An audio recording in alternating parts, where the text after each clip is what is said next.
الحمد لله الذي هدانا لهذا وما كنا لنهتدي لولا أن هدانا الله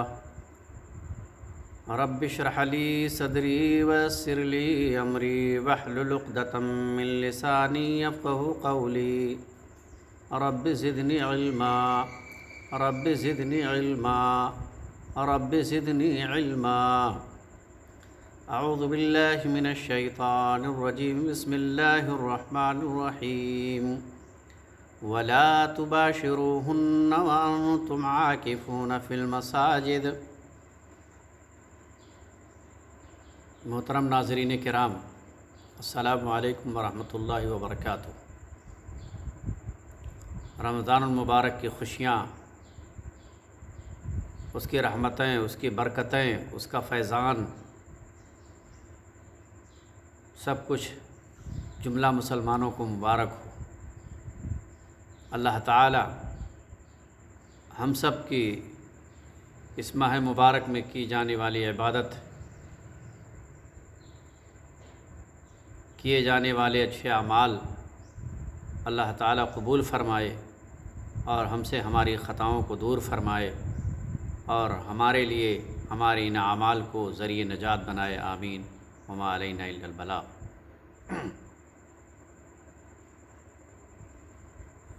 محترم ناظرین کرام،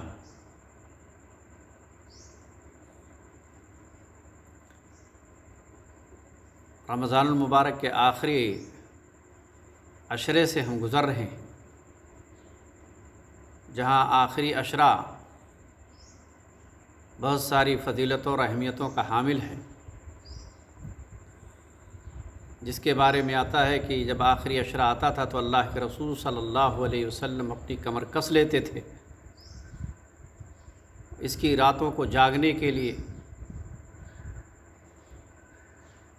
اس کے اندر اچھے اعمال کرنے کے لیے مکمل طور پر تیار ہو جاتے تھے، اور جہاں خود اس پر عمل پیرا ہوتے تھے اپنے اہل و عیال کو بھی اس پر ابھارا کرتے تھے۔ ناظرین کرام، سورہ بقرہ کی آیت نمبر 187 کا کچھ حصہ آپ کے سامنے تلاوت میں نے کی ہے۔ اللہ تعالی نے بیان فرمایا وَلَا تُبَاشِرُوهُنَّ وَأَنْتُمْ عَاكِفُونَ فِي الْمَسَاجِدِ، جہاں اس عشرے میں لیلۃ القدر جیسی بابرکت رات ہے، وہیں اسی عشرے میں کیا جانے والا عمل اعتکاف بھی ہے۔ اللہ تعالیٰ نے بیان فرمایا کہ وَلَا تُبَاشِرُوهُنَّ وَأَنْتُمْ عَاكِفُونَ فِي الْمَسَاجِدِ، جب تم مسجدوں کے اندر اعتکاف کیے ہوئے ہو تو اپنی عورتوں سے ہم بستری نہ کرو۔ اس آیت سے یہ بات واضح ہو جاتی ہے کہ جہاں رات میں بیویوں سے ہم بستر ہونا جائز ہے، وہیں جو آدمی معتکف ہو یعنی حالت اعتکاف میں ہو، وہ اپنی بیویوں سے ان دنوں کے اندر مباشرت نہیں کر سکتا۔ اعتکاف کا لغوی معنی ہے بند رہنا، رکے رہنا یا کسی چیز کو لازم پکڑ لینا۔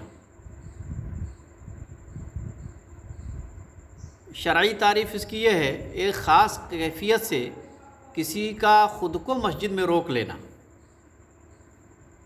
اس چیز کا نام اعتکاف ہے۔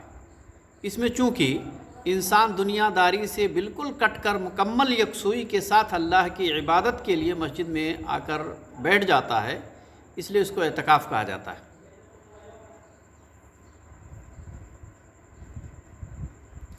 اعتکاف کا حکم یہ ہے کہ اعتکاف سنت ہے۔ اگر کوئی شخص نظر کے ذریعے اپنے اوپر لازم کر لے تو اسے بجا لانا واجب ہوگا، اور اعتکاف کی سنت ہونے کی دلیل یہ ہے کہ نبی کریم صلی اللہ علیہ وسلم نے اس کو بطور عمل اپنایا اور پھر اس پر مداومت اختیار کی۔ آپ صلی اللہ علیہ وسلم کے بعد آپ کی ازواج مطہرات اعتکاف کرتی رہی ہیں۔ رمضان کے آخری عشرے کا اعتکاف زیادہ مؤکد ہے۔ حضرت عائشہ رضی اللہ عنہا سے حدیث مروی ہے، بیان فرماتی ہیں کہ ان النبی صلی اللہ علیہ وسلم کان یعتکف